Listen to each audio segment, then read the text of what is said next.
We can't. We just use this one to tell them that enough is enough. We made them not to sleep. We made them not to eat. We made all of them, from wherever they say they come from, to know that, look, there's somebody who can take them on. This country does not belong to one particular zone. If people are afraid of talking, it's their business. I cannot be a second-class citizen in my country.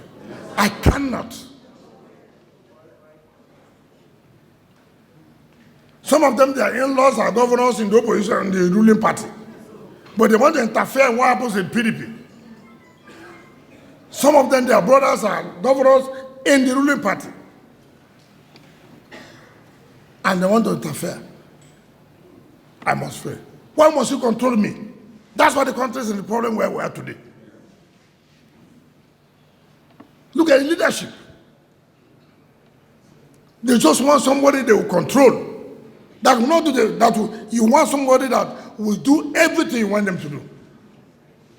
And see where we are. And I told them, I will not be a party to that. I will not. The only people that will control me are Nigerians.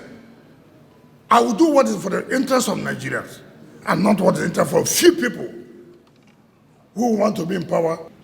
No wonder we cannot move on. Development. No wonder. Look at the region ganged up. Then you, your own region, cannot gang up. You became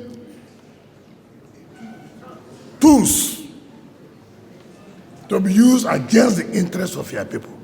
And you think you have won. You have lost. You will continue to be perpetual slaves. So, Rivers people, you don't need to worry yourself. PDP needs us. If they say they don't need us, they should wait now. They should wait. All these ones who cannot stand up for anything. So let me once more thank you. I know how pained it is to you, but God's time is the best. So we should take it easy, support the party, work for our party to win in the state, and for our party to win at the federal level. Thank you, and God bless you.